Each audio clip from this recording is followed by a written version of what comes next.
Estamos entrando no ar com mais um Papo de Jaleco, e essa noite com um assunto bastante interessante, é um assunto profundo, é uma das análises mais difíceis que existe dentro do laboratório, é um dos exames que a gente tem mais dificuldade quando está começando a nossa carreira, principalmente aqueles que vão direto para trabalhar em laboratórios de hospital, que vão fazer plantão, em hospitais que têm emergência, pediatria, também hospitais de infectologia. O assunto de hoje é rotina para líquor. E eu tenho a enorme, a imensa satisfação de ter conosco aqui hoje, no nosso Papo de Jaleco, o meu grande amigo, um amigo de muito tempo, um grande profissional, uma das maiores autoridades no mundo, podemos dizer isso com a maior certeza, na análise do líquor, professor João Batista, autor do livro Manual do Exame do Líquor, especialista em oncohematologia pelo Hospital Albert Einstein. João, assim eu sempre te chamei, assim vou continuar te chamando. Boa noite, meu querido amigo. Boa noite. Muito obrigado pela tua presença. E o nosso Papo de Jaleco, daqui para frente, é seu, cara. Fica à vontade. Tá ótimo. Quero dar boa noite a todos, agradecer em especial ao Caio pelo convite. É uma enorme satisfação. Eu que te agradeço imensamente aí. É uma enorme satisfação também, recíproca, admiração. O Caio é um grande profissional da área dele. E estou aqui para tentar compartilhar um pouquinho de uma maneira singela em relação à análise, o Caio colocou muito bem, né, do exame do líquido cefalorraquiano, que dentro das análises de laboratório, de bancada, de rotina, quando se inicia, é uma análise muito, vou dizer perigosa, mas uma análise sob pressão, né? Porque a grande maioria dos médicos, falo isso assim com 15 anos de vivência muito intensa em líquor, não são, né, capacitados na graduação para solicitar o exame corretamente. Os nossos colegas de laboratório, em muitas situações também, não são capacitados corretamente para fazer a execução do exame. Então, vocês imaginam, quando a capacitação da execução, somada à capacitação da solicitação, como fica a capacitação da interpretação? Nula, né? Eu sempre costumo falar, e isso, assim, é uma condição que exige um treinamento muito mais avançado, são poucos que encampam essa bandeira, das nossas graduações para essa especialidade. Falo isso assim, Brasil e mundo, porque eu tive uma surpresa agora recentemente, que muitas das nossas teorias de análise citológica, a partir do que eu demonstro no meu livro, por exemplo, no resto do mundo não é utilizado. Eles utilizam tecnologias, por exemplo, de fracionamento de proteínas para detecção de várias classes de anticorpos, para interpretação do exame a partir dessas proteínas, do que uma simples análise citológica, uma contagem global e associação clínica, que é um exemplo que eu vou dar de neotuberculose muito importante. Então, para iniciar, professor Caio, eu agradeço mais uma vez o convite, e a gente inicia com o porquê do líquor. Antes de mais nada, todos os colegas, vocês têm que ter em mente que para funcionar o líquor em laboratório, saber o porquê que ele chega no laboratório. Tem que ter, o laboratório ele tem que ter esse link com todo o corpo médico, o corpo clínico do hospital, enfim, onde esteja atuando, para que funcione o diagnóstico correto, tá? Existem alguns critérios da Academia Americana de Neurologia que praticamente o mundo inteiro segue, o Brasil não é diferente, onde a gente tem alguns critérios, tá? E esses critérios na solicitação do exame do líquor, o mais comum que nós conhecemos são as meningites e as encefalites, tá? Então, tendo os clássicos sintomas que acontecem na meningite e na encefalite, o médico punciona o líquor e encaminha para o laboratório. 99,9% dos colegas e dos médicos, né, enfim, de todos os profissionais envolvidos nesse apoio diagnóstico, acham que o líquor serve só para isso. diferentemente do que acontece em algumas situações no mundo todo, tá? Um dos exemplos, na sequência, que a gente pode demonstrar que vem ganhando muita força a indicação do líquor, é para a doença desmielinizante. Hoje, para você fazer o diagnóstico de esclerose múltipla, o líquor é obrigatório, tá? Outra situação, que se chega o líquor no laboratório, pesquisa neoplásica, falo também, 99,9% dos laboratórios do Brasil não fazem pesquisa de célula neoplásica nos seus laboratórios. Laboratórios de patologia, de médicos patologistas, são poucos, tá? E é uma análise, depois de um bom treinamento, com um bom livro também, você consegue desenvolver no seu laboratório um grande diferencial, porque eleva o seu ticket médio de ganho e agrega valor ao seu trabalho como profissional, tá? E, obviamente, que muitas infecções que não apareciam até então, por conta do HIV, a gente tem uma recorrência e quase que uma frequência, né, comum dentro do laboratório, como, por exemplo, criptococcus. Já pegamos diversas situações, né, de infecções raras aqui no laboratório, infiltrações também sistêmicas de metástases de alguns tipos de cânceres que não são comuns de infiltrar. Então, a gente tem uma laminoteca, e essa laminoteca, com a experiência e o compartilhamento das análises. Ficou escuro aqui, peraí que meu pessoal apagou a luz. Aí, pessoal, quem sabe faz ao vivo, hein? Tá vendo? Não tem migué, não. O negócio é ao vivo mesmo. Até no laboratório. Tem um pessoal que está lá no apoio, achou que o doutor João tinha ido para casa e desligou a luz do laboratório. Como é que funciona as coisas? Mas eu segurei a onda, Joãozinho. Toca o pau aí. O microfone é todo seu, meu brother. Tá ótimo. Então, essa sequência do HIV, ela trouxe algumas infecções e tipos de metástases que nós temos uma experiência aqui no laboratório que eu vou comentar rapidamente com vocês na sequência. Outro que está tendo muita força na indicação do líquor, que eu queria deixar um recado, é o HS, hemorragia subaracnoide. Tem uma confusão generalizada no Brasil, mas generalizada, tanto pela parte médica como pela parte laboratorial, da presença de hemácias crenadas no líquor como patognomônico de hemorragia subaracnoide. Tá? Isso aí é um erro tão grave que quase, assim, chega a ser lamentável. Eu, por diversas vezes, já ouvi colegas falando, e médicos também, em relação a essa parametrização, e isso é uma coisa que eu queria deixar de alerta, tá? Na sequência, eu também comento com vocês o que é essa hemácia crenada aí, que não existe em nenhuma parte do mundo, só aqui no Brasil. Não sei de onde tiraram isso, tá? O fato é que em muitos livros consta essa informação, tá? Então, vamos lá. Como que a gente faz a análise do líquor? Você deve ter no seu laboratório a câmara de fluxo rosental. Alguns perguntam para mim, João, a gente consegue fazer com a câmara de Neubauer? Olha, toda e qualquer técnica in-house que tenha controle interno e externo e valide, ok.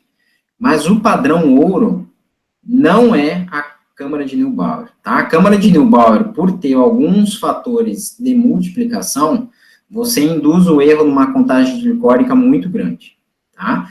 Principalmente quando a gente tem contagens baixas de celularidade, no caso de 5, 8, 10, 15 células, a câmara de Neubauer a gente pode errar de uma maneira muito, muito distante para o diagnóstico correto. Aí muitos podem falar assim, 5, 8 células, 10, 11, que situação que isso aí faz a diferença? Duas doenças que fazem a diferença.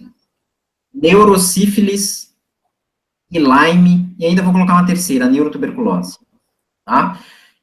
A contagem celular da neurotuberculose, pela nossa experiência, e isso está detalhado no livro, ela é importantíssima, porque a partir dela, junto com a análise histológica, a gente consegue ver a evolução do tratamento do paciente antes mesmo dele responder com os sintomas, tá? Às vezes o paciente está induzido a coma pela doença, e quando começa a ter uma diminuição da contagem celular e a saída de algumas células, como o neutrófilo, por exemplo, a gente sinaliza no líquor uma melhora desse paciente. Só que, às vezes, clinicamente, esse paciente só vai melhorar 40 dias depois, mas o líquor já começa a sinalizar antecipadamente. Então, eu digo para vocês assim, poucos profissionais sabem interpretar isso dentro da anamnese e interpretar o resultado, tá? Então, é um grande diferencial. O nosso serviço ganhou muita projeção nacional e o ano passado internacional por conta dessa dedicação com o líquor, tá? Então, João, assim, fala um pouquinho pra gente sobre esse barato que aconteceu com você aí, cara, no âmbito internacional. Bacana para o pessoal que está assistindo. Já estamos batendo aí a casa de quase 65 pessoas assistindo agora, nesse momento. E é legal o pessoal saber que tem brasileiro fazendo acontecer e chover lá fora. Conta um pouquinho pra gente aqui, sem querer interromper o teu raciocínio, e já interrompendo, mas eu acho bacana você falar um pouquinho sobre isso. Sim, com certeza. Olha só, a gente vem fazendo um trabalho, né, com a SPAC, desde 2009, nessa divulgação do líquor. O Caio teve uma grande importância nesse apoio da divulgação dessa especialidade, que até então, no Brasil, não tinha um carinho especial. Com todo esse trabalho que a gente vem fazendo no líquor nacionalmente, obviamente com vários outros colegas que têm uma experiência com o líquor, a gente foi ganhando experiência, projeção, aí a gente lançou o livro teve um alcance muito importante na primeira edição, esgotou, a gente lançou uma segunda edição, esgotou também, e agora ela está na terceira edição. Em 2015, nós tivemos a grande oportunidade, via Virium Serium, tá, de trazer uma das maiores autoridades mundiais em líquor para o Brasil. E a partir dali, criou-se uma amizade muito grande, tá, com o Dr. Hans-Otto Heiber, um alemão que gosta muito do Brasil, tá, uma amizade de troca de experiências. A partir daí, no ano passado, né, 2015, 2016, a gente teve a oportunidade de ir à Alemanha, conhecer diversos profissionais do mundo inteiro, do Comitê Internacional de Líquor. Isso aí, ali a gente ficou vendo, por exemplo, mercado chinês. Mercado chinês, a análise do líquor de uma maneira super simples, contagem global, polimorfo linfomono, coisa que não existe, uma coisa surreal. Você não imagina que aconteça. Análise citológica, como nós fazemos, tentamos interpretar aqui no Brasil de uma maneira muito bacana, na Europa não é tão valorizada para a clínica. Então, quando você começa a trocar experiências com os profissionais da Holanda, enfim, de toda a Europa, Estados Unidos, a gente percebe que a gente não está distante da interpretação de bancada laboratorial para apoiar clinicamente o médico, nem um pouco, às vezes está até na frente, e isso motivou muito a gente seguir alguns outros trabalhos, né, que muito em breve a gente vai publicar, que eu até comentei com o professor Caio aí, antes do início da live, tá?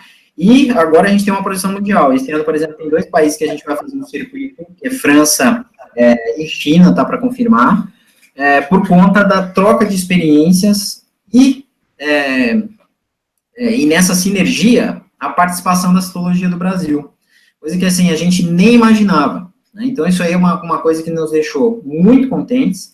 O professor Heiber fez uma seleção de 50 publicações no mundo e incluiu a nossa como referência para estar validando em seus trabalhos. Só um parênteses, quem que é o professor Heiber? O professor Heiber, ele, em toda a sua vida, conseguiu definir o fluxo do líquor, tá, no espaço subaracnoideu, onde ele conseguiu determinar a velocidade desse fluxo, a velocidade das trocas de proteínas, a detecção de alguns tipos de proteínas que são encontradas em alguns tipos de doença, como, por exemplo, no Alzheimer, que nós temos 3 proteínas. Cada dia que passa, ele consegue determinar melhor pela teoria que ele montou, tá? E ele é reconhecido mundialmente por isso. Então, assim, ter a chancela dele e a abertura dele para estar com ele compartilhando algumas informações, isso foi uma grande coroação para os profissionais do Brasil, né, que vem encampando essa especialidade. E são poucos, hein, professor Caio? Muito poucos. Por quê? Eu só conheci 2 até hoje, na verdade. Né? Você e o nosso velho Ceni, né? Exatamente. Os precursores aí do... São pouquíssimos profissionais, vou te dizer como, tirando os médicos que tradicionalmente trabalharam com líquor, né, são 5, 6, que é um grande destaque nacional, pouquíssimos bioquímicos trabalham com isso, tá? Pouquíssimos, mas é uma especialidade que, dependendo da região onde você está, você agrega valor, tá? Falo de carteirinha que o líquor, a gente começou com um laboratório só com líquor e hoje a gente tem uma projeção nacional, internacional bem importante, porque as análises clínicas vieram na sequência, tá? Agradeço a oportunidade do professor Caio ter dado esse espaço para a gente falar sobre essa situação internacional do líquor que a gente está vivendo, né? Continuando, então, a contagem a partir da Câmara de Neubauer, que a gente considera não adequada, tá? Por os motivos que a gente já comentou, eu sugiro, e é o padrão ouro internacional, aqui na Alemanha, na França, na China, nos Estados Unidos, ainda é a Câmara de Fluxo Azental, tá? Ela determina, você sendo bem treinado, uma contagem global, tá? Na qual te dá quase uma precisão, né? Claro que o profissional tem que ser bem treinado, e a partir dali, uma avaliação citológica, tá? Dependendo da quantidade de células, você tem que ter uma citocentrífuga, senão você não consegue desenvolver o trabalho em líquor, tá? Essa citocentrífuga, muitas vezes, o pessoal desiste de adquirir ela por conta do preço, mas é um ponto que a gente trabalha bastante também. Quem quiser acessar o nosso site, multilabiliquor.com.br, e ver lá os protocolos a serem desenvolvidos com os médicos, vocês vão ver que o valor do TIT, o valor agregado dos exames, vão além da citologia global diferencial, glicose e proteína, que todo mundo está acostumado, tá? Então, assim, a partir da citologia diferencial, na qual a gente consegue eliminar essa situação linfomonopolimorfo, que não é usada, tá? Há muitos e muitos anos, a gente consegue determinar as células sanguíneas de uma maneira geral, neutrófilos, eosinófilos, basófilos, linfócitos. No líquor nós temos o monócito também, e o macrófago em algumas situações de hemorragia subaracnoide, na presença de sangramento. Células atípicas ativadas em algumas situações autoimunes, como, por exemplo, a síndrome de Guillain-Barré, que ficou muito conhecida e muito divulgada ano passado por conta do Zika vírus, tá? A gente teve algumas demandas de Guillain-Barré por conta do Zika, tá? Mas qualquer agente pode induzir, lá na frente a gente pode dar uma esmiuçada nisso aí. E a pesquisa de célula neoplásica, que pode ser tanto de origem não hematológica como hematológica, tá? Isso aí que eu comentei anteriormente, 99% dos laboratórios não trabalham, professor Caio, tá? E todos os que estão nos assistindo, tá? Então, assim, a partir da análise da contagem global junto com a contagem diferencial, a gente finaliza a rotina básica do líquor com a análise física e a análise bioquímica. A análise física, por que ela é importante? Dependendo do líquor hoje e do protocolo que você trabalha, você tem quase 45 exames para analisar no líquor. Então, se não adianta nada o médico funcionar 1 ml de líquor, porque você não vai conseguir fazer a análise. Tá? A análise física da coloração é outra coisa que existe um trabalho de tentativa de padronização, assim como a gente fez com a urina. É uma coisa que a gente vem discutindo bastante por participar do PNCQ junto com o Dr. Abol, tá? Tentar chamar todas as categorias, a Academia Brasileira de Neurologia, a Patologia Clínica e a SBAC, para nós lançarmos um consenso nacional de análise do líquor, porque a gente tem observado muitos erros, né? Um dos exemplos que eu vou dar para vocês, por exemplo, uma vez eu estava numa cidade, né, e um colega viu uma aula nossa, e falou assim, não, doutor, assim, a gente está acostumado na nossa cidade a fazer uma triagem, por exemplo, de proteína. Eu já faço a proteína da alta passando a fita de urina. E ali eu vejo se resolve, se é infeccioso ou não, usando o látex de PCR, que é a proteína C reativa utilizada como marcador inflamatório. Então, assim, tudo bem, se você está lá no meio do mato, na Amazônia, né, não sei, em alguma situação de vida ou morte que não tenha outra alternativa, legal. Mas usar esse tipo de raciocínio dentro de um hospital, na qual você tenha suporte e meios para fazer de uma maneira mais correta, né, isso nos preocupa. Então, há necessidade de a gente ter esse consenso, tá? Então, assim, as colorações, nós trabalhamos com colorações eritrocrômica, xantocrômica e incolor. Tá? Então, assim, basicamente o líquor está dentro desse universo de colorações. A questão do aspecto, nós temos do ligeiramente turvo ao turvo. Então, não foge disso, tá? E a gente vê muitas situações assim. Ah, mas qual que é o intuito da gente ter essa padronização? Eu já vi líquor esverdeado, líquor amarelado, líquor roseado, líquor, enfim, todos os tipos. Então, assim, quem trabalha com líquor, um neurologista que entende de líquor, ele já sabe que esse tipo de terminologia, quando você coloca no teu laudo, ele já fica descrente do teu resultado. Você vê que você não tem o conhecimento de analisar esse material. Então, assim, esses pequenos detalhes que você vai ganhando credibilidade de espaço quando você discute com o médico, tá? Análise bioquímica. O líquor básico, ele tem a proteína, a glicose, o cloreto, que é uma lenda. Há 50, 60 anos, 70, 100 anos atrás, quando iniciou um processo de detecção em relação ao cloreto, codificação, ele foi associado em algum momento, em alguma pesquisa, à neurotuberculose. O cloreto diminuído está associado à neurotuberculose. Eu vou falar para vocês, dentro de toda a nossa experiência, diversos casos de neurotuberculose que eu tive, eu nunca tive a comprovação dessa situação. Nunca tive a comprovação dessa situação. Tá?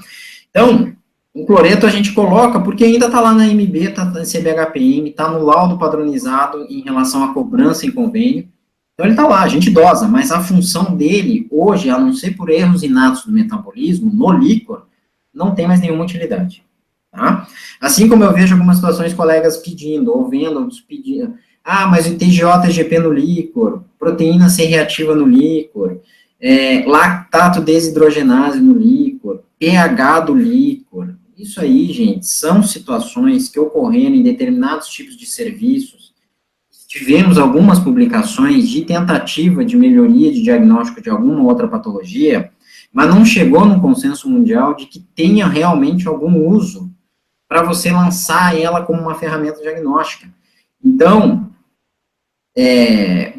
o médico que pede isso também, ele viu num livro muito, mas muito antigo, gente. Então, assim, essas situações, volto a falar, assim como o exemplo que eu dei da coloração, é que dão a credibilidade do teu serviço. O médico liga lá e fala, puxa, eu preciso do pH do líquor. Tudo bem, doutor, mas qual que é a função do pH no líquor?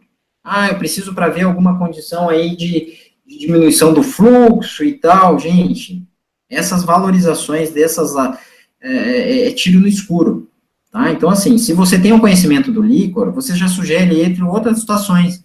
O senhor não quer... Então, a gente tem situações mais modernas para a gente abordar. O senhor não quer fazer uma avaliação no Heibergrama para ver uma síntese intratecal? Para a gente fazer uma avaliação se tem quebra de barreira, se esses anticorpos estão vindo do sangue, se esse anticorpo está sendo feito, a síntese dele é intratecal.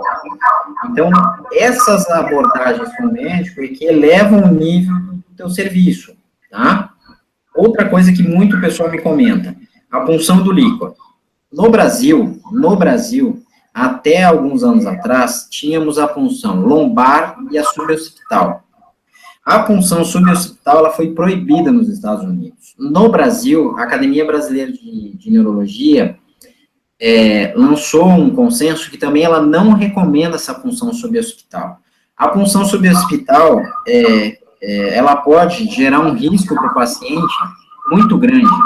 1 a cada eu não me recordo se é 1.000 ou 10.000 casos da punção, existem alguns pacientes que anatomicamente as veias e artérias ficam boiando na região da cisterna, tá, ou na região suboccipital, e quando o médico entra com a agulha, estoura essa veia ou artéria e causa um dano no paciente, às vezes irreversível. Aquele paciente vai a óbito se ele não estiver num ambiente hospitalar. Então, essa colocação da punção suboccipital tem sido retirada desde então. Existem benefícios da punção, não há dúvida. O paciente tem menos dor de cabeça, o paciente tem menos desconforto, a coleta às vezes é mais rápida. Então, alguns neurocirurgiões ainda têm essa prática, mas correm o risco de acontecer essa situação, tá? Então, a maioria das punções, elas são de punção lombar. A punção lombar também existe um consenso para a coleta do líquor, onde, quando o paciente vai fazer esse ato médico, tá, ele preenche uma série de formulários em relação à consequência de não seguir as orientações do pós-punção. Já tivemos pacientes que vieram ao laboratório, a gente fez a punção, foi feita a punção, assinou todos os formulários, a gente explicou a situação em relação a não fazer determinados tipos de exercício, evitar tais e tais procedimentos, tais e tais tipos de bebida, e o paciente foi na academia ou foi jogar vôlei. No dia seguinte, o paciente entra com uma enxaqueca, com uma cefaleia gravíssima, que tem que internar para tomar morfina. Então, assim, tem uma cadeia de processos que você tem que seguir e orientar o médico e o paciente em algumas situações, tá? Tirando isso, o antes e durante a coleta, o pós-coleta, que é a análise que a gente já comentou, física, bioquímica e histológica, dentro da análise física, muitas vezes alguns colegas falam, puxa, mas chega no laboratório apenas um frasco, né, onde todo livro que a gente tem recomenda 3 frascos, tá? Isso é um trabalho de formiguinha que você vai fazer com todo o teu corpo médico da tua cidade, tá? Você tem que visitar neurologista por neurologista, infectologista por infectologista, clínico por clínico, ver aonde você está atendendo e você se expor dentro desse corpo médico, corpo clínico, e entrar de uma maneira multiprofissional para você ganhar credibilidade. A partir que ele entende a necessidade de ter 1, 2, 3 frascos, ele vai mudar o comportamento, tá? E eu vou falar para vocês porque é de carteirinha, isso muda. No momento que ele vê que você apoia ele corretamente no diagnóstico, de uma maneira rápida, e define o caso, quem que vai levar fama no diagnóstico desse paciente? O médico. Então, ele começa a confiar em você e, obviamente, que ele vai seguir tudo que você sugere para ele, que ele faça para a gente chegar no diagnóstico correto. Então, a presença de 1, 2 e 3 tubos é esse caminho a seguir por experiência própria, tá? Então, vamos lá. Eu estou seguindo aqui Pois não. Fazer vamos passar algumas perguntas que o pessoal está fazendo aqui no chat. Né? Tá. Só que se você puder abaixar um pouquinho o teu volume aí, que está dando... Puxa, ele tá dando eco no final. Deixa eu ver agora, fala aí você. Melhorou agora? Agora está perfeito. Perdão, perfeito. Então, o Fabiano Moser, que é um colega de Brasília, um amigo nosso de Brasília, está fazendo a seguinte pergunta. Para profissionais não médicos, há uma especialização específica para esse tipo de análise? Sensacional a pergunta, tá? Isso é uma coisa que a gente vem sendo questionado, induzido e motivado a montar no Brasil, tá? Nós temos um centro de treinamento e capacitação e nós finalizamos o prédio agora, esse mês. Nós vamos lançar algumas pós-graduações no site ctcm.com.br. E esse ano ainda, professor Caio e o colega de Brasília, a gente quer fazer uma abordagem diferenciada, tanto para teórica como prática, tá? Um aprimoramento avançado em líquor. Tá? Excelente notícia, hein? Tá? Mas ainda eu estou finalizando essa... Desde já eu já te digo que o que você precisar de apoio do Imersão, estamos à tua disposição. Ótimo. Tenho certeza, sim, e precisaremos, tá? Então, assim, respondendo ao colega, hoje no Brasil não tem nenhuma especialização. A gente vai lançar esse aprimoramento, E existem outras maneiras. Aí você está pensando, puxa, mas como você entrou nisso? A porta de entrada foi me especializar em citologia neoplásica de líquidos e líquor, dentro da oncohematologia. Envolvia medula óssea, sangue periférico e linfonodo. A partir daí, a gente viu uma brecha no líquor, que não tinham muitos profissionais capacitados e habilitados nesse campo. Então, foi daí onde surgiu.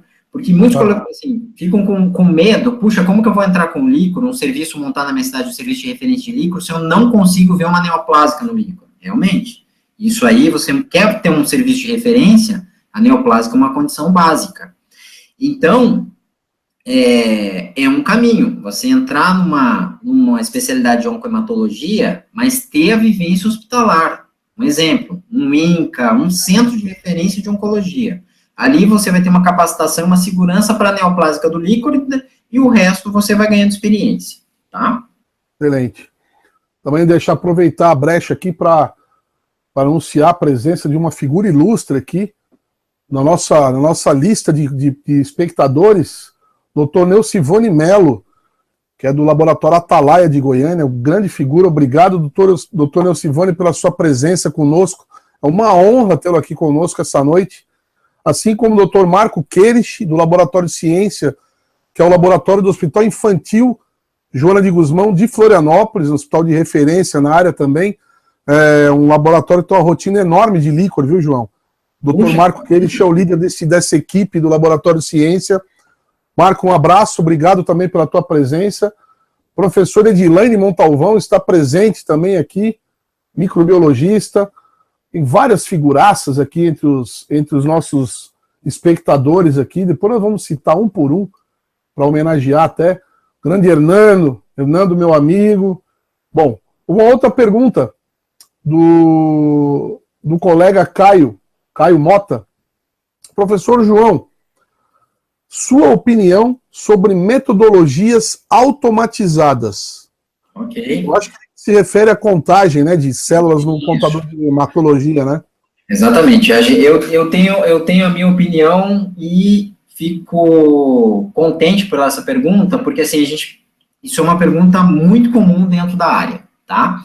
Inclusive, nós temos alguns fabricantes que comercializam módulos dos equipamentos, referenciando a contagem de líquidos biológicos, tá? Reforço que o líquor não se enquadra nos líquidos biológicos, porque o líquor é o único sistema fechado, diferentemente de líquido acítico, pleural, né? Ele tem um comportamento diferenciado.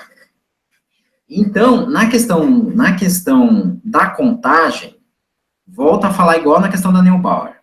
Quando você tem controle interno e externo de padronização e valida isso, ok. Minha experiência, contagens baixas não são seguras, tá? Então, assim, 10, 20, 30, 40 células não são seguras. Quando você faz uma comparação de 10 contagens de 10 amostras no equipamento nesse nicho de contagem com uma câmara de Fuchs, a contagem é completamente discrepante. O professor Heiber, que é esse alemão que eu comentei, que é referência mundial, muitos fabricantes acediam ele para ele validar algumas situações e, obviamente, chancelar pela experiência dele. Ele tentou fazer isso, tá? Não obteve sucesso. Minha experiência com um fabricante que veio aqui falou que tinha um módulo que acoplaria lá, né, para contagem de líquidos. Minha experiência em house, a gente fez isso. O problema é que à medida que o líquor vai ficando na bancada, pós-coleta, a contagem vai diminuindo, tá? Contagens altas, gente, 1000 leucócitos, 500, 600, isso aí não é o problema, porque o erro de 500 para 1000 na clínica não vai mudar. Mas em contagem de 10 a 50, muda e muda muito, tá? Quanto mais tempo permaneceu na bancada, maior o erro na contagem, na nossa experiência. Então, assim, isso eu também, a gente compartilha isso continuamente com colegas do mundo inteiro. Isso é uma realidade mundial. Contagens altas, ok, mas contagens abaixo de 100 já começa a complicar. O crítico é de 10 a 50, tá? Até porque esses equipamentos, Sérgio, eles são feitos para contagens altas, né? Exatamente. Equipamento não é feito para 40 células, é feito para 4.000, 6.000, 3.000. Tanto que no próprio hemograma, quando você tem contagem baixa, ele vai perdendo um pouco de sensibilidade, né? Exatamente. E outra, o meio também líquido, em relação a gente comparar em que a célula licórica está e que outros líquidos estão, tem um gradiente diferente. O gradiente do líquor, ele é muito mais sensível. Então, à medida que você deixa um líquor na bancada por meia hora, 1 hora, 3 horas, 5 horas, muda completamente. Então, a gente não pode levar uma contagem por equipamento de uma maneira muito fiel, tá? Eu acho que tem que ter bastante pé atrás. Então, assim, não há padronização e contagens baixas, a chance de você errar é grande, tá? Não sei se eu consegui responder o colega. Não, respondeu sim, respondeu e respondeu bem. Isso realmente é eu queria te fazer uma pergunta agora.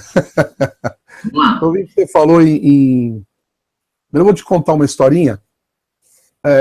Eu também sou da época dos surtos de meningite, né? E ainda bem, graças ao sistema de vacinação federal, a gente realmente reduziu muito, né, o número de casos de meningite bacteriana no Brasil, e isso com certeza tem alguma relação com a vacinação. Sem dúvida. Hemófilos, né, que é um pneumococo, né? Mas, enfim, há alguns anos atrás, na década de 90 ainda, nós acompanhamos, éramos o laboratório que estava, então, nesse momento, atuando no hospital infantil, aqui em Lages, lá em Lages, né, que eu estou em Floripa hoje, minha cabeça é confusa de vez em quando. E aconteceu um quadro laboratorial inédito, que a gente nunca tinha visto, que era uma meningite viral que vinha com toda uma característica de meningite bacteriana, inclusive celularidade elevada. Era um quadro realmente assustador, tanto que os médicos internavam e alguns iniciavam imediatamente tratamento com antibiótico e tal. Naquele momento, foi exatamente depois do Congresso de Infectologia Pediátrica, que teve, se eu não me engano, em 96, em Porto Alegre, onde eu li o primeiro artigo que foi publicado sobre o uso da proteína C reativa para você diferenciar meningite viral das meningites bacterianas parcialmente tratadas. Eu comecei a fazer isso naquele momento, e a gente teve uma resposta muito interessante em relação a aquilo que era bacteriano realmente era bacteriano e o que não é. A gente tinha na verdade, uma especificidade muito grande para a meningite bacteriana, mas não necessariamente uma sensibilidade muito grande para aquilo que não era bacteriano. Quer dizer, o que era PCR positiva se tratava com antibiótico, o que era PCR negativa se tratava, em alguns casos, com antibiótico, quando era muito agressivo o caso visualmente, né? E o resto se observava mais um número X de horas, para depois, então, se tratar ou não com antibiótico. Mas eu queria que você falasse um pouquinho sobre isso, qual é a tua experiência com a... Eu vi que você falou, na verdade, que não há um padrão e que não é que isso está em desuso, né? Sim. Mas no caso numa situação como essa, por exemplo, em que eu não tenho, por exemplo, um látex para fazer antígeno, em que eu não tenho nenhum tipo de subsídio técnico suficiente, mas eu tenho uma PCR no laboratório e há uma dúvida, é uma meningite viral ou é uma meningite bacteriana parcialmente tratada? Tem alguma utilidade? Isso realmente esquece e acabou? Eu pergunto isso, João, porque faz muito tempo que eu fiz isso, né?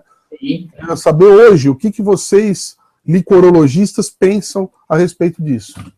Tá, fala por experiência própria, tá? E pode ser que alguns colegas não concordem. Mas olha só, o PCR, quem gosta muito do PCR nesse uso são os americanos, principalmente na questão neonatal, tá?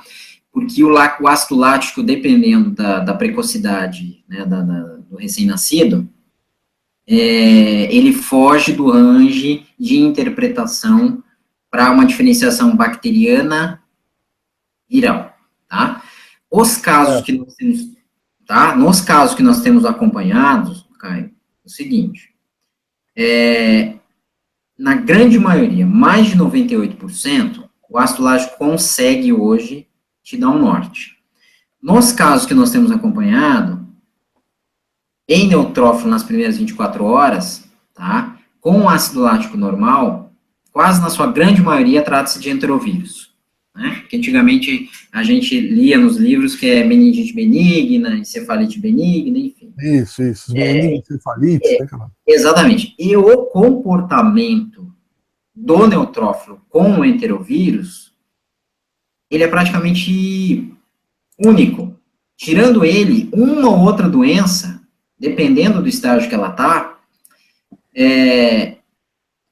viral, claro, né, induz a presença do neutrófilo. Mas, na nossa experiência de várias situações, e vários casos nos últimos 15 anos, o ácido lático dá normal, tá? Uhum. O PCR é nessa condição que eu te falei, neonatal, precocidade. Outra grande dificuldade, Caio, por nós não termos uma padronização nacional, é a quantificação da proteína, por exemplo. A proteína de um recém-nascido, normalmente, dependendo da precocidade dele, se ele nasce com 6 meses, 7 meses, 5 meses, como a barreira hematocefálica, o crânio não está bem formado, é óbvio que a circulação licórica e os metabólitos ali se comportam de uma maneira diferente. Então, nós temos níveis de proteína, às vezes, acima de 100, acima de 300. E é uma condição normal pela precocidade dele, tá? Soma-se a isso, por isso que os americanos gostam muito da utilização do PCR, nessas condições, onde você interpreta uma proteína alta, tudo bem, justifica. Nós temos um recém-nascido que é precoce, não está bem formado. Tem um PCR aumentado? Sim. Eles ainda em algumas situações, principalmente os americanos, tá, Caio? Mas, numa maneira geral, tá, não se utiliza o PCR para isso, tá? É o ácido lático, a avaliação citológica, claro, aí vai depender da experiência, mas eu vou te falar, 100% dos médicos, por não ter uma credibilidade de serviço do líquor, ele só faz por proforme. Funcionou o líquor, funcionei. O cara nem olha o laudo. Ele nem olha o laudo. Ele só funciona porque está lá no protocolo que tem que funcionar. Ele não olha o laudo, porque ele não confia no resultado. Então, assim, no momento que você entra dentro e começa a discutir, eu já tive, eu acho que talvez, assim, vou te responder com um questionamento que eu tive, cara, eu sempre falo nas minhas aulas. Um pediatra me falou assim, eu tive gêmeos, um pronto atendimento, celularidade de 200, proteína de 40, limítrofe 35, e um ácido lático 12. 100% de neutrófilo.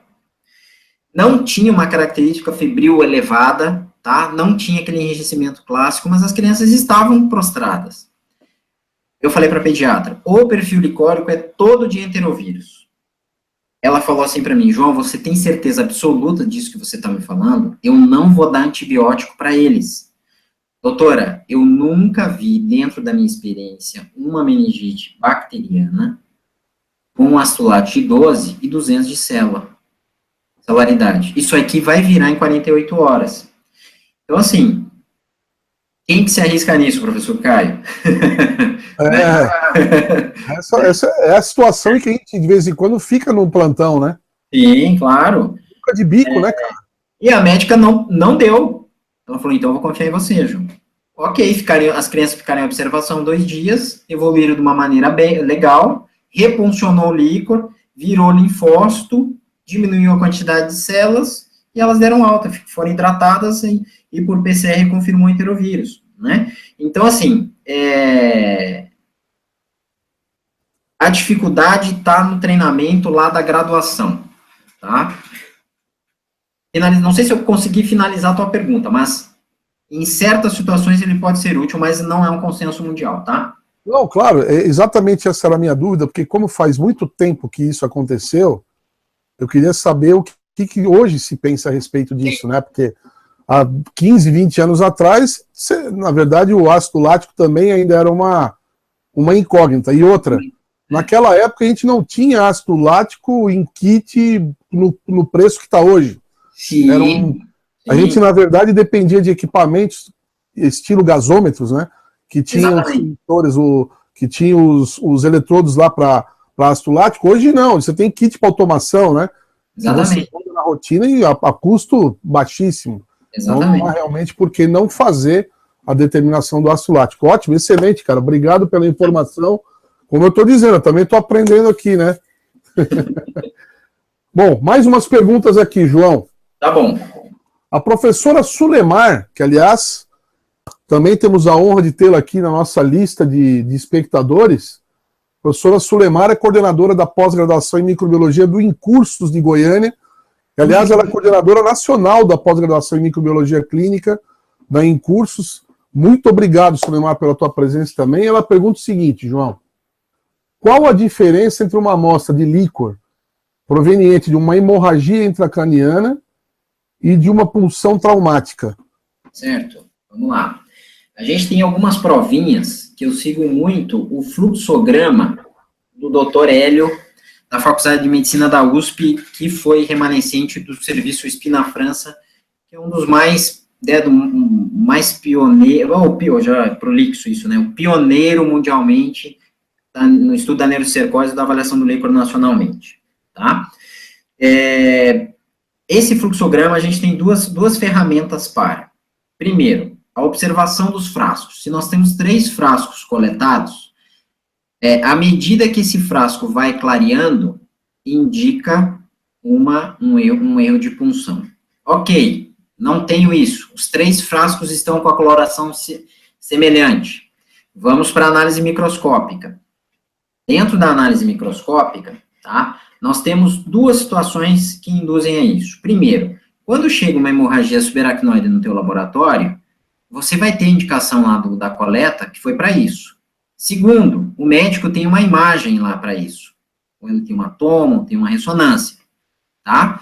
Então, quando você vai colocar no microscópio, se for realmente uma hemorragia subaracnoide, de 6 horas para cima, nós vamos ter a presença de uma célula que é patognomônica da hemorragia, que é o macrófago nós temos 4 classificações, o macrófago com hemociderina, macrófago com hematoidina, macrófago com fagocitando hemácias íntegras e macrófago fagocitando hemácias degeneradas, tá?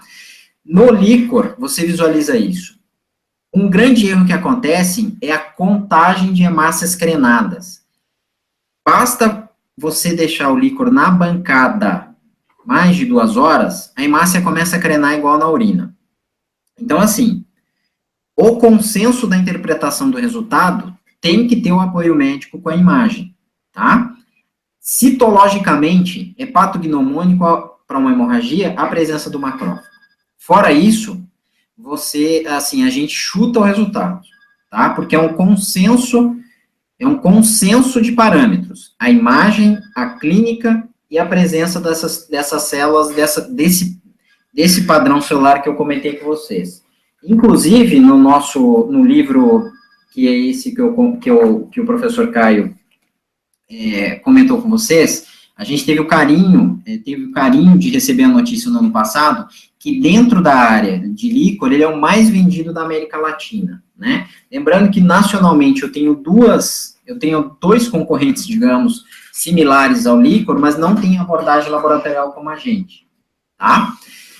E lá eu tenho, no Atlas, o perfil celular de todos os tipos de macrófago e a gente orienta no fluxograma dentro do livro essa abordagem da hemorragia. Tá? Não sei se eu consegui responder, mas são algumas dicas para isso. Perfeita. Mais uma pergunta. Da Milena Rodrigues. Boa noite. Como está a questão... Essa é meio profunda, hein? Você que está lidando com gestão agora vai saber responder facilmente aí. Tá bom. Como está a questão do custo-benefício do diagnóstico de líquor e dos líquidos cavitários, de uma maneira geral, através de técnicas moleculares? Certo. O custo-benefício, vamos lá, de técnicas moleculares. Para apoio diagnóstico, fenomenal. Eu não faço hoje, a gente não faz diagnóstico hoje de encefalite sem fazer um PCR para herpes ou para enterovírus. A gente, dentro do protocolo laboratório para neurotuberculose, a gente utiliza PCR para micobactério. Neuromicoses, a gente utiliza um painel de fungos que tem lá criptococcus, blastomicose, enfim, cândida. A gente tem tentado aproximar cada vez mais o apoio molecular para agilizar o diagnóstico, tá? Vou dar um exemplo de um caso que eu tive. Recentemente, eu tive um caso de blastomicose, tá? Na qual o médico, o paciente tinha um histórico em relação a isso. O líquor, ele deu uma inflamação, uma proteína aumentada, uma pequena quantidade de células, e o único exame que deu positivo foi o PCR. Então, assim, a gente valorizou isso, tá? Não deu nem a síntese intratecal de anticorpos, só deu o PCR. A gente valorizou isso, o paciente foi tratado e melhorou. Agora, o custo-benefício, como gestor laboratorial, depende muito da tua negociação com o plano. Os planos, na sua grande maioria, utilizam o MB, um valor muito baixo. Se a gente aqui tem negociado a CBHPM, e ainda, dependendo do exame, a gente vai lá e negocia caso a caso, pontualmente, com o médico, com o auditor do plano, para que a gente chegue num consenso de valor que não seja nem muito ruim para o convênio e dê uma sustentabilidade para o laboratório. Se não houver essa conversa, realmente o custo-benefício fica difícil, porque senão o laboratório sempre vai absorver um prejuízo, tá?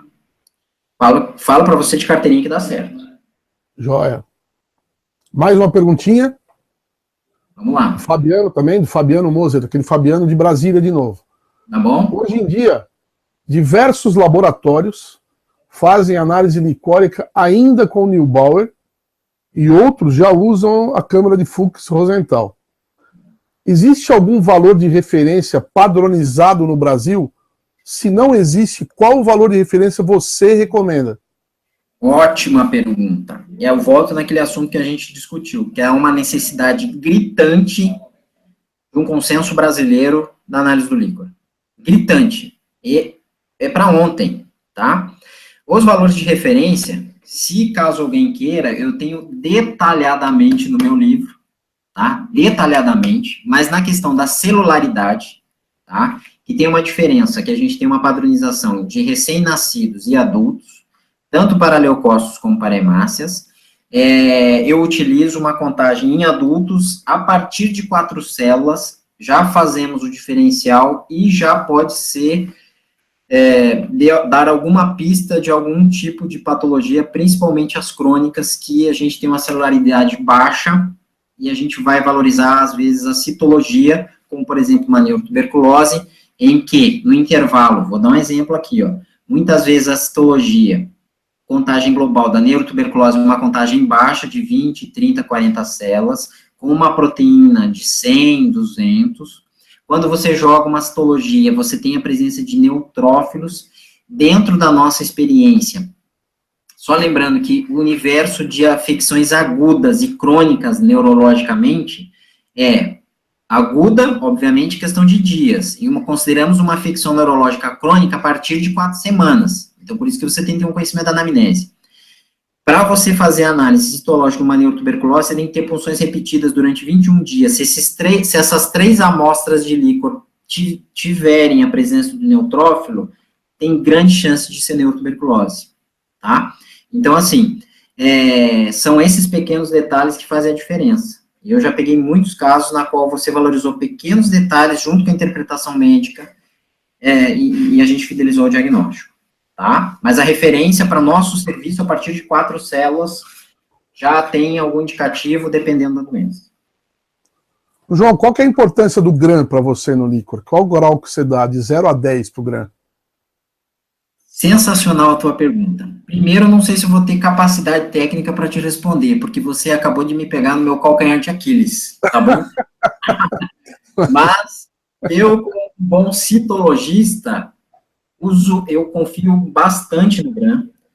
A gente tem uma equipe muito bem treinada aqui, mas de emergência, o látex, né? Obviamente, o GRAM, ele tem uma grande importância, mas a cada dia que passa no nosso serviço, por ser um serviço privado, eu não atendo o SUS, a gente vem caindo o número de casos justamente naquela situação que você comentou, a vacinação. Então, raramente, tá? Igual nós estávamos acostumados com o passado, hoje é muito mais difícil, raramente você pega uma meningite bacteriana. Então, assim, mas quando pega o látex, ele é muito importante e, obviamente, o Gram, ele é fundamental. E eu vou falar outra coisa. O Gram, ele eleva de nível a qualidade técnica se você usa ácido centrífugo, né? A qualidade no líquido fica de primeiríssima linha. Então, assim... É absolutamente dependente da concentração de célula, né? Então, sim, exatamente. Principalmente porque, no caso de uma meningite meningocócica, por exemplo, fatalmente, o diplococo, ele pode estar até intracelular. Então, acaba sendo mais necessária ainda a concentração, né? Exatamente. Tá? É fundamental. Fundamental, não há dúvida. Porque a gente pergunta essas coisas porque, assim, a gente sabe que a vida da maioria dos nossos colegas é vida de jovem, como é que se diz? Meros mortais, né? O cara tá lá no fim do mundo, ferrado, sozinho, num plantão, e precisa fazer milagre, né? Então, tudo que ele puder utilizar a seu favor... Não há dúvida. E eu tenho 3 palavras para isso, Caio. 3. Importantíssimas que a pessoa não pode esquecer, que é tenha o meu livro. Aí não tem erro. Agora o seguinte, para o pessoal que tiver interesse no livro do Dr. João, ao final dessa live, nós iremos colocar aqui embaixo, na descrição da live, o endereço, o link para que vocês entrem no e-commerce dele para adquirir o livro, tá? Então vocês terão acesso aqui mesmo por essa página. E enquanto vocês estão olhando meu dedo aqui, ó, aproveite e se inscreva no nosso canal, que está aqui a tarjinha vermelha. Se inscreva no nosso canal aí. João, chegamos a mais de 80 colegas simultaneamente aqui. Agora, no momento, estamos na casa dos 70. Que sucesso, hein, cara? Também é um assunto super bacana, né? Vamos ver aqui, tem mais uma pergunta do Luiz Henrique Santos. Qual é a experiência, qual a sua experiência e vivência com relação ao uso da tinta nanquim, tintura da China, né? Na rotina do líquor? Nós temos no Brasil 2 escolas, tá? A que usa e a que não usa. Desculpa, João, ele complementa a pergunta dele. Os resultados positivos, no caso da pesquisa de fungos, né? Sim. São compatíveis com a positividade encontrada no látex? Boa pergunta. São 2 perguntas em uma. Qual é a sua vivência? E se há uma correlação entre resultados positivos. Ok.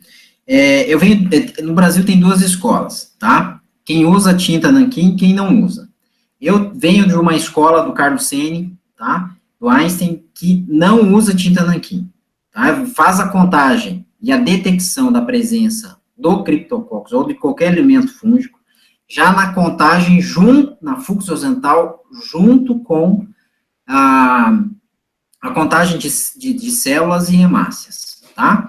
Na sequência, obviamente, quando você vai fazer a concentração, né, pelo látex para Cryptococcus e outros látex que vêm sendo lançados, cada dia que passa aumenta a sua especificidade, a sua sensibilidade, a gente tem um grau de confiança, por exemplo, no cripto de 99%.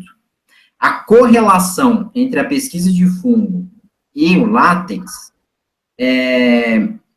o que eu tenho visto na nossa experiência hoje, tirando pacientes HIV, tá? E nós temos tido vários casos de pacientes imunocompetentes com Cryptococcus, tá? Fala um pouquinho mais disso. De pacientes imunocompetentes. Vou dar um exemplo que a gente teve aqui no laboratório. Nós tivemos uma paciente de aproximadamente 65 anos que começou a demonstrar um grau de demência, mas uma dor de cabeça inexplicável. O que vai no médico? O que acontece quando vai no médico? Já começou o Alzheimer, ok? Só que caiu com um médico que tinha uma experiência um pouco mais pouco diferenciada e resolveu aprofundar o caso. O fato de estar associado a uma dor de cabeça já de mais de 4 semanas, com uma confusão em relação à demência, tá? Levou a ele a fazer uma punção licórica, tá? Inicialmente, ele me pediu as proteínas que a gente encontra, né, hoje, em casos tanto precoces como mais avançados, no comportamento das 3 proteínas, que é a tal fosfatase beta-amiloide 42 para Alzheimer. Quando esse líquor chegou no laboratório, e a gente bateu esse líquor no microscópio, tinha mais de 30 células por milímetro cúbico. Quando foi, né, analisar com mais carinho, digamos assim, a gente viu que tinha um ou outro criptococo perdido, fora da zona de contagem de celularidade. A gente fez um látex, deu positivo. Tá? Deu positivo. Obviamente, quando vai fazer uma concentração de nanquim, ele também dá positivo, mas a cada dia que passa, aí os micologistas podem me corrigir, mas na minha experiência, tem uma dificuldade em relação à cápsula polissacarídica ali, que em alguns casos a gente não consegue ver e confunde quem não tem experiência, tá? Quando eu fui fazer a anamnese desse paciente, liguei para ele, olha, deu criptococcus no líquor. João, tem certeza? Tem 65 anos, ela só tem dor de cabeça. Cripto e látex positivo. Vamos investigar melhor. Sabe o que a paciente estava fazendo? Ela estava morando sozinha, as filhas não moravam com ela, ela começou a acumular plantas, ela ia em regiões de floresta, fora da cidade, para pegar mudas para sua casa. Só que ela deixava essas mudas por semana, deixou por semanas dentro do carro. Começou a acumular planta dentro do carro. Uma estufinha natural. Exatamente. E aí o ar-condicionado com as plantas, o ar-condicionado com as plantas, cripto. Então, assim, a gente paga diversos casos, e quando você mata isso rapidamente, aumenta a credibilidade do seu serviço. Eu sou um exemplo. Há de ser considerada a idade também já uma certa perda de capacidade imunológica, né? Exatamente. Não justificaria uma meningoencefalite fúngica, mas enfim. Mas era a última coisa a se pensar, né? Claro. Pra gente se proteger um pouco também de pessoal que gosta muito aí de dar milho aos pombos, né? Eu já não gosto nada, eu vejo muito pombo, eu já passo longe.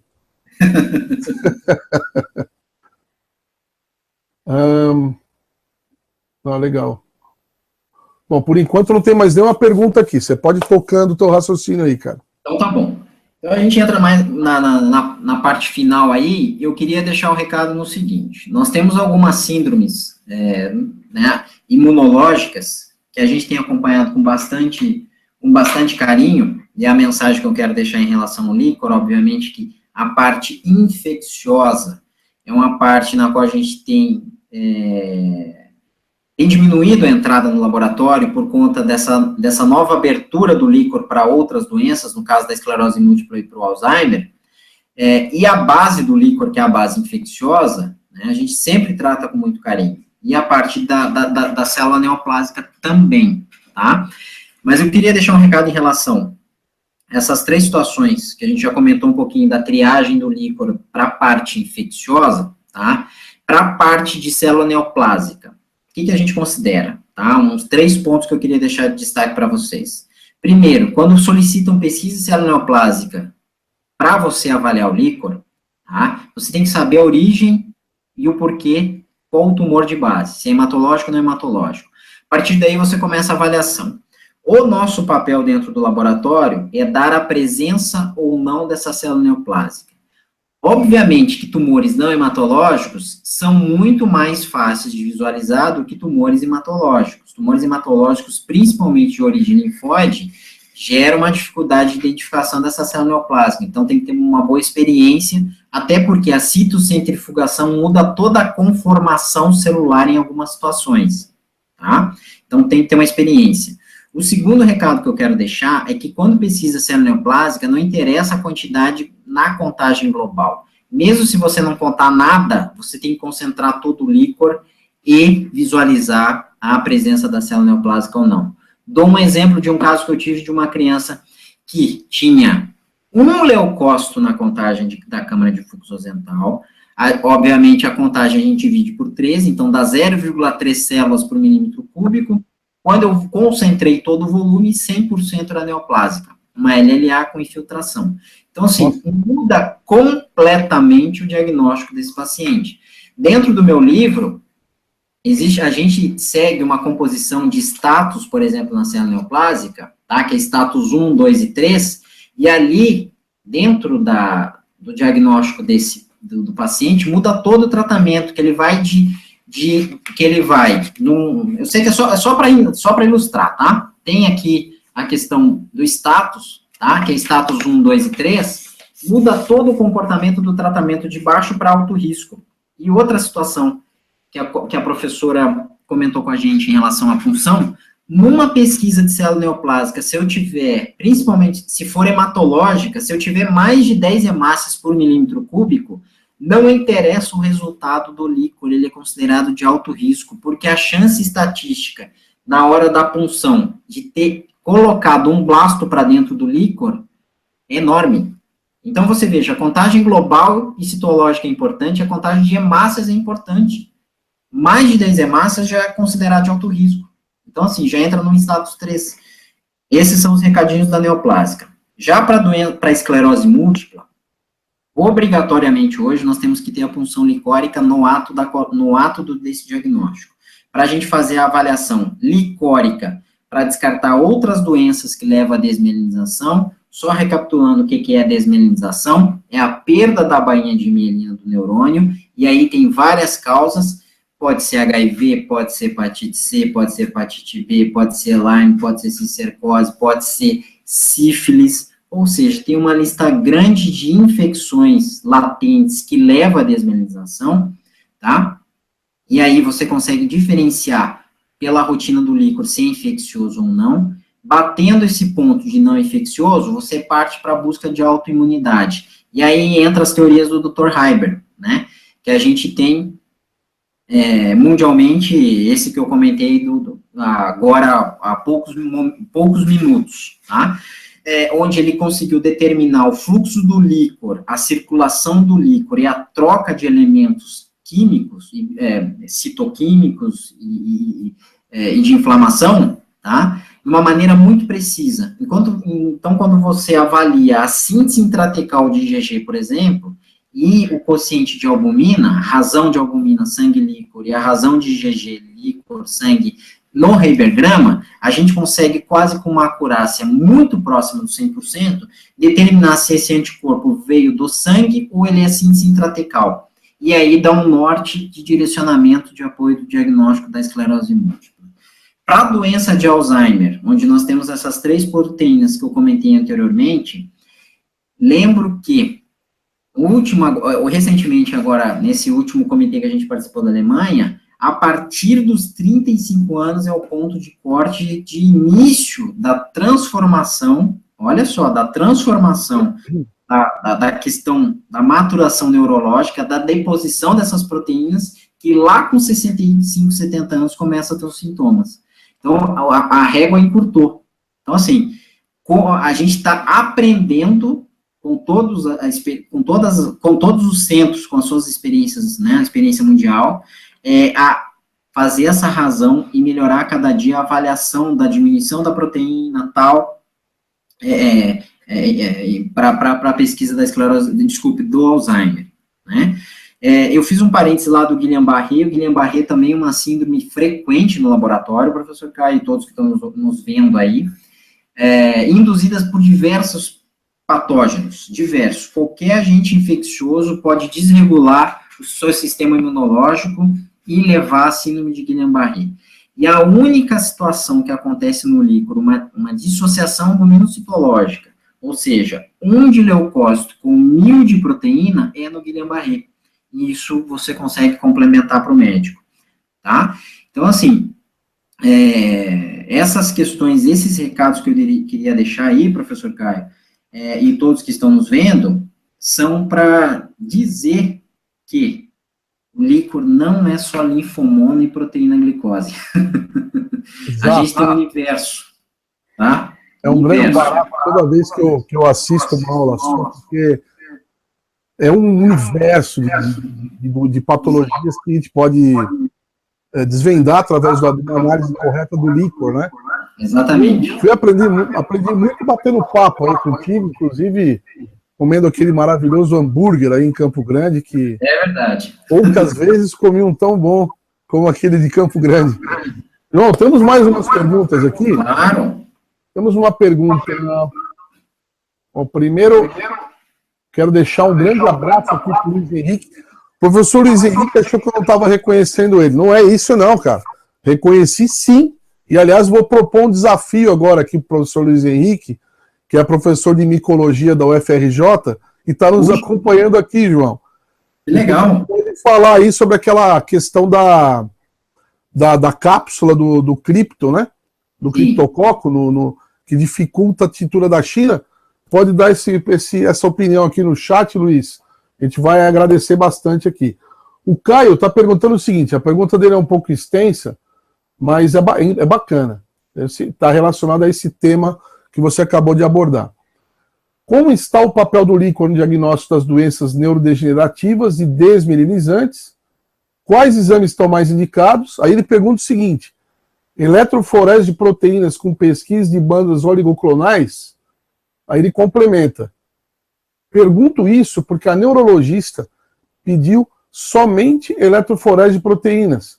Veio resultado com discreto aumento da gama-globulina e discreta baixa da albumina. Podemos especular algo com esse resultado? Vamos lá, vamos com todo carinho. No nosso site, no multilablicor.com.br, eu tenho lá protocolo completo de todas as investigações patológicas, tá? No caso da doença desmielinizante, se ela pediu só isso, ela tem grande chance de errar o diagnóstico, tá? Porque a eletroforese de proteína, ela te dá exatamente esse norte em algumas situações. E quando nós temos aumento de gama-globulina, mais da metade dos pacientes de esclerose múltipla não tem o pico, tá? A pesquisa de banda oligoclonal, ela é extremamente útil para você fracionar essa IgG num blotting e avaliar se nós temos mais bandas no líquor do que no sangue, determina a positividade da banda oligoclonal. Mas a banda oligoclonal, ela é um dos parâmetros para induzir uma síntese intratecal de IgG, tá? Para a gente confirmar. Então, o Heibergram, ele é complementar. A eletroforese é interessante porque ajuda, às vezes, a descartar uma doença infecciosa. A rotina de líquor ajuda a descartar a doença infecciosa. A aquaporina A4, se tiver lesão óptica, no nervo óptico, vai te ajudar a definir essa variante da doença desmielinizante, tá? O índice de IgG, para somar com o Heibergrama, para ver se você consegue detectar a síntese intratecal. O índice de quebra de barreira, para você garantir que esse pico de IgG não seja de anticorpos que estão vindo do sangue, tá? Então, assim, existe um protocolo de 9, 10 exames que não só a banda oligoclonal, porque eu vou falar para você, em 100% dos casos de neurosífilis, dá banda oligoclonal positiva. Em 100% dos casos de neurocicercose em fase inflamatória, dá positivo a banda oligoclonal. Em 100% dos casos de HIV ativo, né, com comprometimento neurológico, nós temos banda oligoclonal positiva. Então, assim, isoladamente, é um erro do médico solicitar só ele. Existe um protocolo. Esse protocolo é que vai dar segurança se é infeccioso ou autoimune. Tá? Ótimo. Mais uma pergunta aqui. Mais uma pergunta do colega Luiz Antônio Dores também. Muito obrigado pela tua presença. Aliás, eu queria fazer uma correção. Eu disse que o doutor Neucivone era do laboratório Atalaia de Goiânia, mas na verdade ele acabou de me corrigir aqui. Ele disse que ele agora está no laboratório Jarbas Dores. Então, muito desculpa pelo erro, mas é de lá que eu lhe conhecia, doutor. Então, fica aí a falha como uma oportunidade para a gente depois, um dia, bater um papo e pedir desculpa pessoalmente. Mas o colega Luiz Antônio Dores pergunta o seguinte: paciente soropositivo com diagnóstico de sífilis confirmado, tá? Certo. Deve fazer pesquisa no líquor com qual frequência? Vamos lá. Deixa só. Paciente com HIV soropositivo, paciente soropositivo e com diagnóstico de sífilis confirmado. Ok. Tá? Ok. Tá. Deve fazer pesquisa no líquor com qual frequência? Olha só. Obviamente que depende de cada serviço, tá?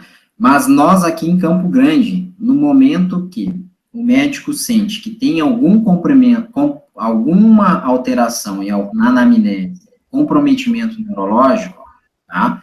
Ele solicita o líquor.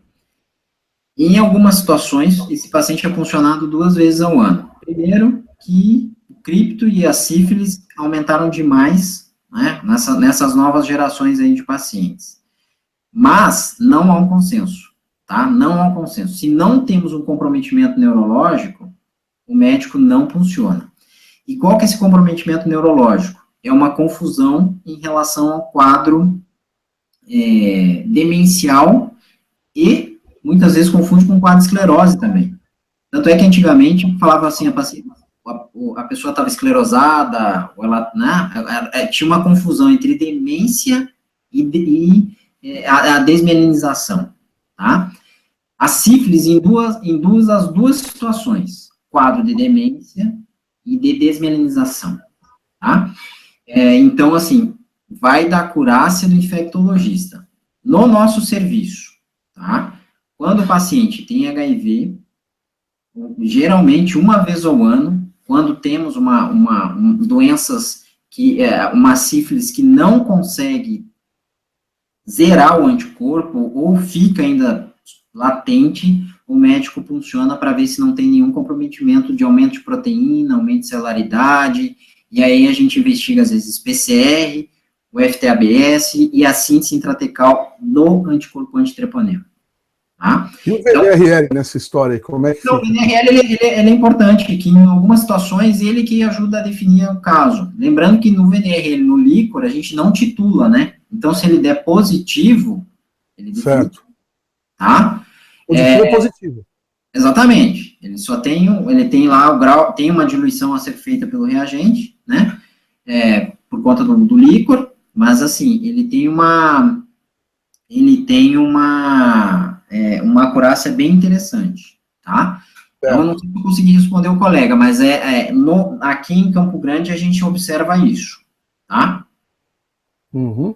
O Caio até perguntou isso agora, acabei de ver aqui, qual é o valor do VDRL no líquor e quais são os cuidados na execução do exame e na sua interpretação.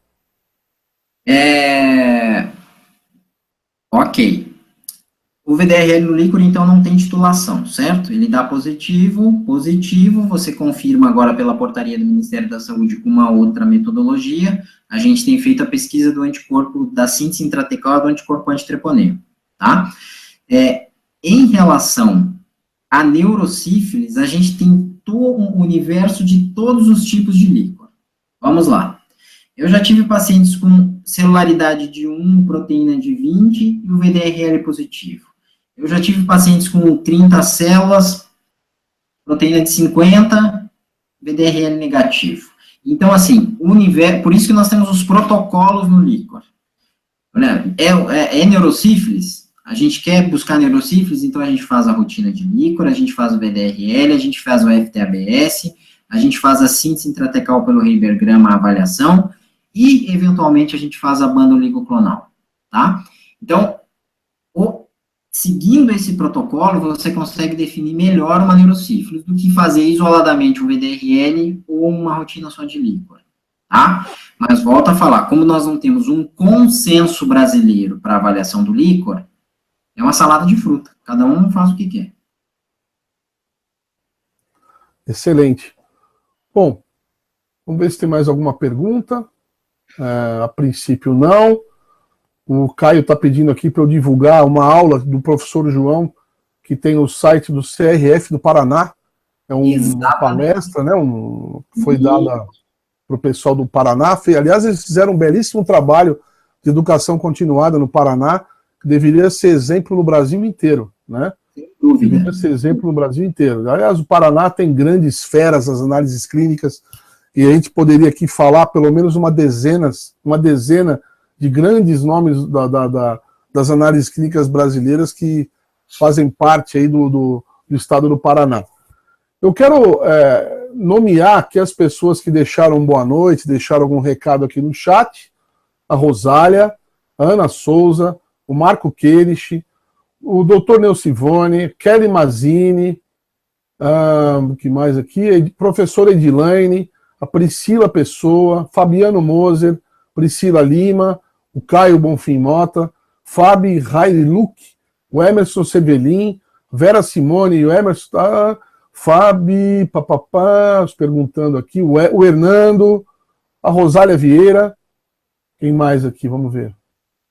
Bastante gente deixou recado. Professor Edson Freita Gomes de Manaus, pessoal aí prestigiando os eventos do Imersão.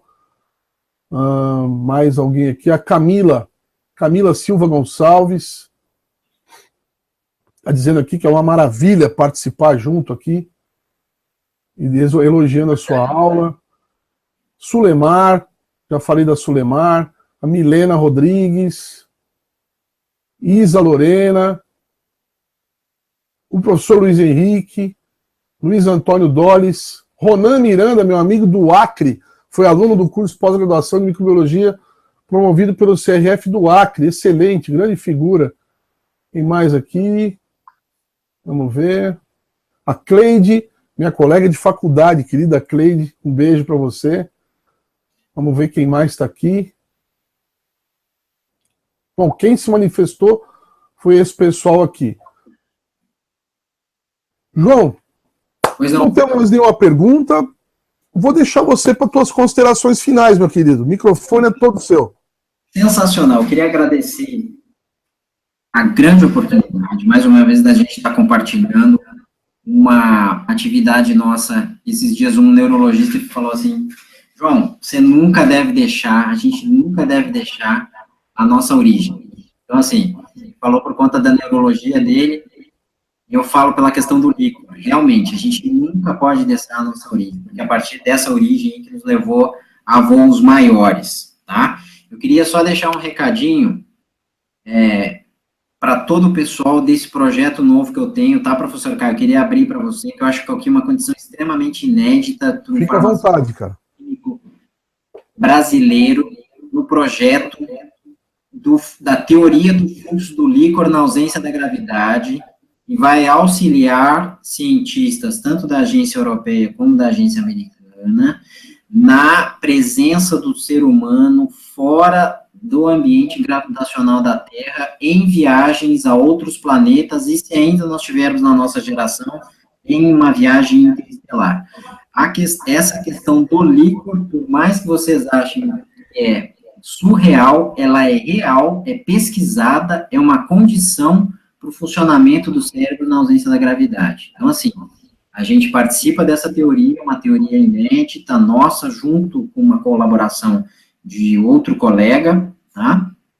E é uma nova etapa do líquor para a gente, tá? Então, assim, a gente nunca esquece da origem. A astrologia do líquor lá, do grande, né, professor Ricardo? Do grande, tudo, nunca esquece disso. É muito importante. Ela nos deu base para chegar nesse nível de participação no mundo geral, tá? Então, quero deixar o meu contato aqui.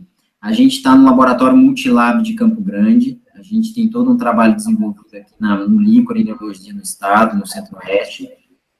Nacionalmente, a gente recebe amostras de alguns laboratórios de Curitiba, de Porto Alegre, do Nordeste. Obviamente, por questões de logística, aí cada um tem que entrar em contato aqui e ver a possibilidade da gente conseguir isso, tá? Muito em breve, dentro de um outro projeto, a gente vai ter uma plataforma em São Paulo. Então, assim, quem quiser discutir líquor para laboratório de apoio ou algum caso, nós temos o site multilablicor.com.br, que tem lá todas as orientações de coleta, referências bibliográficas, protocolos por patologia, códigos de exame, tudo, tá? E um outro site nosso de ensino, que é ctcm.com.br, que é Centro de treinamento e capacitação Multilab. Lá vocês vão ter o link de acesso de aquisição do livro, a gente envia para todo o Brasil pelo correio, tá? Se alguém tiver interesse, pode parcelar no cartão.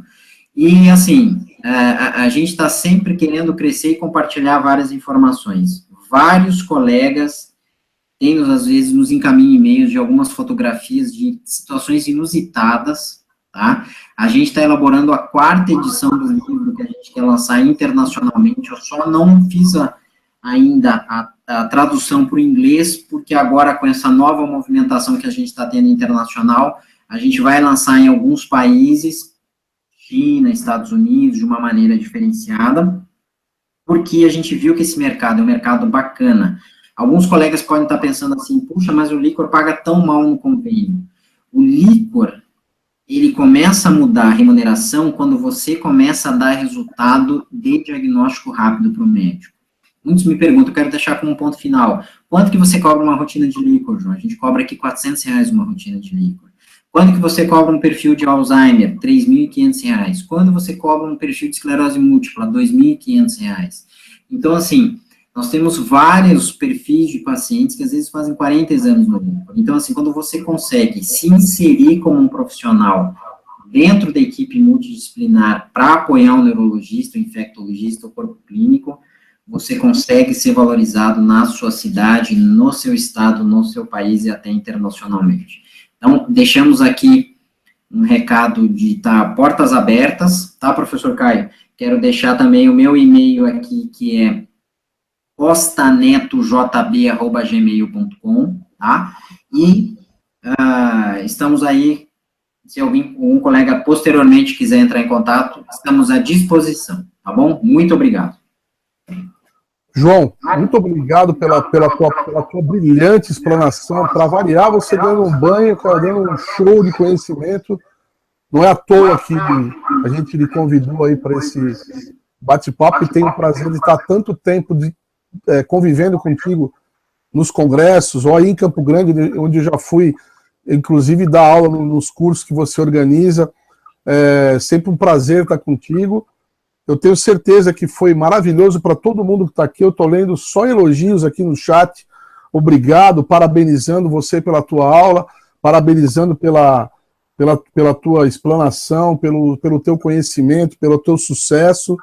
E eu quero até, de antemão, anunciar aqui algo que nós já estamos combinando há algum tempo, de que em breve um curso de Licor, né, através da imersão, em parceria com o teu instituto, será colocado no ar, e a gente vai ter o prazer de estar participando também de mais um passo em termos de educação continuada para laboratório clínico, e também colocar que eu já coloquei aqui embaixo na descrição dessa live, o endereço com o link para que vocês que estão assistindo possam, então, adquirir o livro do professor João, e também o link do site do laboratório que ele trabalha, o Multilab, e também o e-mail dele que ele acabou de colocar aqui para a gente. Então, todas as informações que vocês precisam estão aqui abaixo, neste local. Quem ainda não se inscreveu no nosso canal, se inscreva. Agradeço a todos pela presença. Chegamos a um pico hoje de mais de 90 pessoas simultaneamente nesse nosso encontro, e mais de 700 pessoas acessaram essa aula hoje, mesmo que não simultaneamente, mas isso é realmente um número muito interessante, um número maravilhoso, e isso, obviamente, se dá pelo nome desse grande profissional que está do outro lado das câmeras. Então, mais uma vez, João, grande abraço, sucesso para você sempre. Nos falamos em João Pessoa, e também pelas nossas outras fontes de comunicação. A todos os mais de 90 participantes que estiveram conosco, muito obrigado. Até a próxima terça-feira, no nosso próximo Papo de Jaleco, onde estaremos falando sobre gestão da qualidade no laboratório, gestão por processos, com o professor Jean Marcel Gomes, uma sumidade também na área de gestão da qualidade. Mais uma live imersão, mais um Papo de Jaleco. E a gente vai ficando por aqui. Um grande abraço a todo mundo. Bom descanso e até terça. Até Valeu. mais, pessoal. Tudo de Tchau, bom. tchau. Um abraço. Tchau, tchau.